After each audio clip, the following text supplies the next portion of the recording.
From baseball bats to phone books, I swear I've seen it all. When it comes to fender rolling, just get yourself a fender roller. I promise you, it'll make your life 1,000 times easier. So if you are wanting to run bigger johnnies on the car, you might need to roll and pull your fenders a little bit here. Now, on all stock fenders, you pretty much have a small lip that runs inside of the fender that's going to make it a little more difficult to run some larger tires or larger wheels because you're going to start rubbing on the fender, it's going to start eating into the tire, and then you're going to have to buy new tires yet again, and no one wants to spend an additional $600 to $700 on a new set of tires when you just got them. So today I'm gonna show you guys how to roll fenders. I'm gonna show you how to pull the fenders also in a way where you're not going to damage your paint, where it looks and feels like an OEM, I guess, aspect of the car, so that way it's not extraneous, you're not getting that bacon look on your fenders when you go to pull them. So let's get the BRZ behind me jacked up. I need to be able to make these NT03s fit on the car with these large 255/40s. So let's get into it. Now, before we just jump onto the car and start rolling the fenders on it, this is a fender roller. It's a very easy tool to use. You're gonna want a fender roller and you're gonna want a heat gun also. The heat gun is primarily so you don't damage or crack the paint. When you start to heat up paint a little bit, it becomes more malleable, so that way you can form it with the fender. But essentially, this part of the fender roller is just gonna bolt up to the hub. You have this, which moves the fender roller in and out, and then you've got the adjustment knob on the top, which changes the angle of how the roller hits the fender. So overall, it's not a bad tool to use. Eastwood makes one. There's a couple other companies out there that make these. They range between like $50 to $80, but it's a tool you're going to use more than once, especially if you plan on modifying multiple cars. There are people out there that do this as a business too. I believe they charge about $40 to $60 a fender, so it can get a little expensive. So if you are wanting to save some money, let me show you how to use this thing. Okay, that's starting to feel way too formal for me. I do videos very informal, but we're gonna be rolling and pulling the fenders on the BRZ today, because as you guys know, the NT03s with the 255/40s on it stick out a decent amount on the car, and I need to get these things pulled to be able to fit these new wheels in there. Speaking of which, I did get the other two today. Don't know where they came from, don't know why the shipment got split up, but they're ready to go on. I just need the tires. I ordered those off of Amazon. They're 245/35/18s. They're the DW Continental Extremes, the same ones we run on the STI. Those will be our steer tires for the front of the BRZ, and then we're going to be running those Bridgestone Potenzas in the rear of the car. But it's pretty simple to roll and pull fenders. I'm going to show you guys how to do this on both the front and the rear, and then I'll time-lapse me doing the other side, because there is a little bit of variance between the front fenders and the rear fenders when it comes to rolling and pulling them. We're gonna want a heat gun. We're really gonna wanna make sure that the fender is properly heated, so that way we're not destroying the paint. I mean, the paint on my fenders already is not like perfect, but I do wanna try to retain the lifehood of that paint as long as I can. So let's get this front passenger side jacked up. We'll get a jack stand put under there because we're gonna be moving the wheel fairly violently to be able to get these fenders rolled and pulled properly. Car is jacked up. I just have both sides pulled up right now, but we're only gonna be focusing on the fronts to start with. Now, I do wanna show you guys the lip that we're gonna be removing on here, so let me get up in here real quick. Bam. So right up here, there's a lip that runs around the inside of the fender that kind of sticks out a little bit. These fenders are like come from the factory rolled a little bit, but I want to roll them all the way to get these two pieces of metal flat against one another, and then we're going to pull it out a little bit. So if you look at the fender right now, it's fairly factory. It follows the body lines perfect. When I'm done, you'll see that top fender sticks out a little bit more, and I'll show you guys this side once it's done compared to the other side since we haven't done that side yet. But what we're going to do is we're going to actually, let me get this thing on the tripod. So I do adjust my coilover a decent amount of height to be able to get the fender roller to sit in there properly. But what you're going to want to do is get at least 3 of your lug nuts on there to be able to hold it down. This knob will adjust the angle of which it pivots off of the hub ring, so that way you can get to the angle of the fender a lot better. You then have this adjustment knob here, which will bring this inner piece in and out from this internal slide, so that way you can get the middle of the roller on the back of the fender. And then the last one back here is the one to adjust the angle of the roller itself. So now that we actually have the fender roller set up, which if you have to adjust your coilovers, please do so. You do not want to do this wrong. You will wreck and destroy your fenders, and absolutely nobody wants that. Now when it comes to the rolling process of the fender, you're going to want to heat it up before. I've got this just Warner heat gun that I bought from Harbor Freight, I believe it was, or so.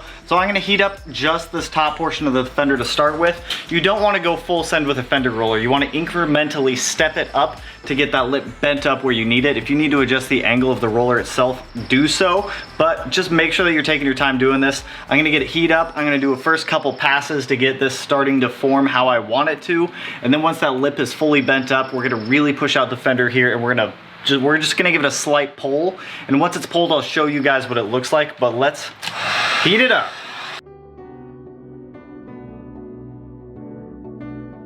All right, nice and toasty. Let's get that guy on there. Put some pressure on it. Start rolling.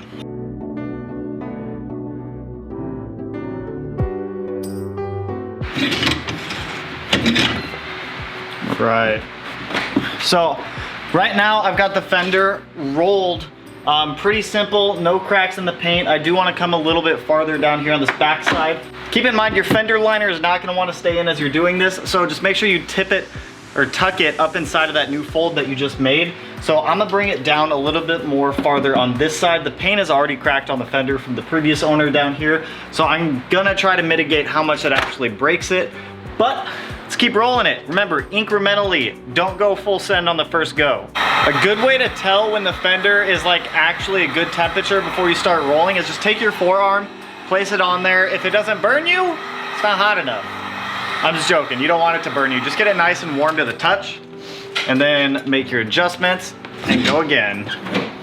Perfect. So the fender feels perfectly rolled. The lip is up against the inner lip up there and it's no longer sticking out. Now what I want to do is pull the fender out a little bit. So the way you're going to want to do this is you're going to want to find the center point of the fender. And after you found the center point of it, directly above the hub, you're going to want to put pressure on this guy right here. And essentially what you're doing is pushing that fender out a little bit. So now that I've got pressure right here, as I start to go left and right from this center point, I'm gonna bring it in a little bit more so that way it's not pulling these back areas as far out as the center point, because the wheel's center point up high on the tire is gonna be aligned with the highest point on the fender. So that's the part we want to be out the farthest. So I'm gonna get this reheated again and start to reshape this fender of how I want it. Ideally, I want this like little flare area to come out about 1 to 2 millimeters and then bring it down to about 1 to 0 as we go back down here.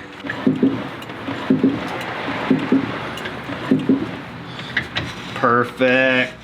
Now we can back this guy off. We're gonna pull off the fender roller, and this should be exactly what we needed for the fenders. They look and feel perfect. There was one spot that cracked paint, but it was already cracked before that, so I'm not too worried about it.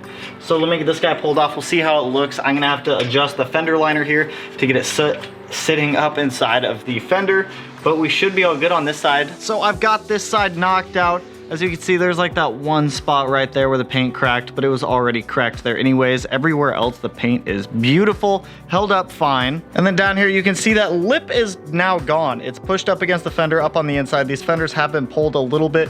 You can see like the change in the fender right there, because that's one spot that I couldn't pull because there's a bracket there, but it feels beautiful. It's very smooth also, no bacon. A lot of times when you go to roll fenders, you'll move the roller back and forth and you'll get like waves in the fender. So no waves on this one. Let me show you guys up top what it looks like compared to the non-rolled and pulled fender, and you guys will be like, damn, I need to do this. So as you guys can see right there, the fender no longer just follows the body lines and is flat.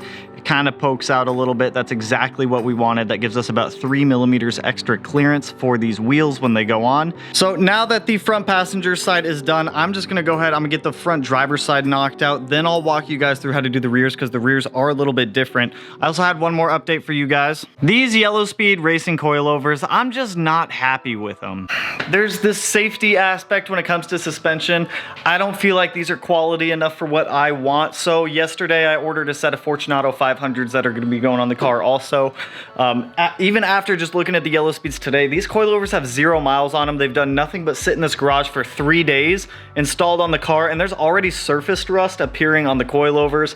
There's too many defects and defaults with these coilovers that I am personally not happy with. So when my Fortunatos get here, I am gonna do a comparison video for you guys versus like high quality suspension Fortunato parts versus a lesser brand Not saying that Yellow Speeds are complete garbage. That's not what I'm saying at all. I'm not trying to talk down on any brands. I'm just saying that Yellow Speed Racing, their coilovers are not up to my personal spec for what I want to run on a car. So they're getting pulled off. Fortunato 500s are going on. I'll be selling the Yellow Speeds heavily discounted from MSRP with 0 miles on them for FRS BRZ. If anybody in the local area does want them, or if anyone does want me to ship to them, I can definitely do that. But just let me know if anyone does want these. But I'm going to be doing that comparison video between Fortunato 500s and Yellow Speed to show you guys why I personally don't like these and the quality that I expect. But I'm getting a little off topic. Let's get back to rolling the fenders on the BRZ. Like I said, I'm going to knock out the driver's side real quick, then we'll pick up and we'll start doing the rears and all.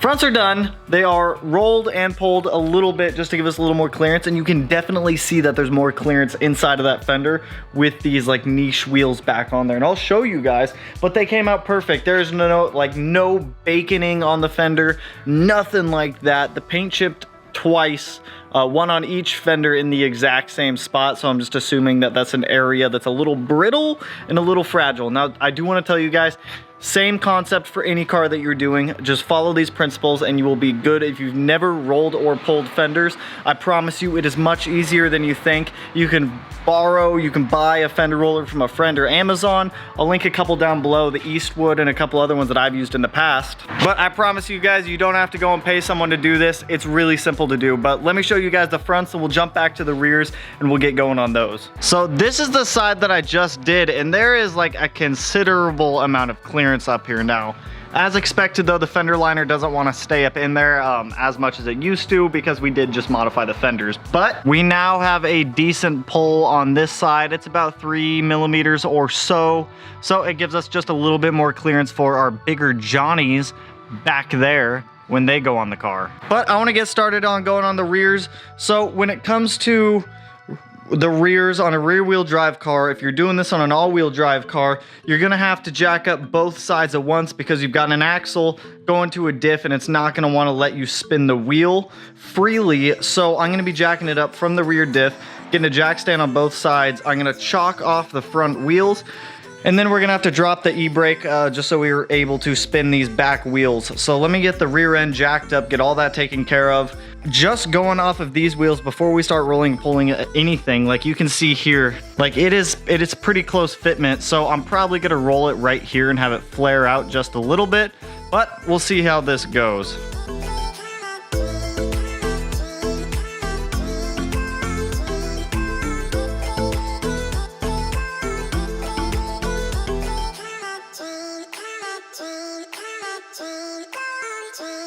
Fenders are now rolled and pulled on the BRZ and couldn't be happier with the outcome of it. We have no chipped paint in the back. We just have those 2 small spots up in the front, but it gives us just enough clearance to be able to run those bigger johnnies on the car, no problem at all. So let me show you guys the roll and the pull that we did for the fronts and the rears.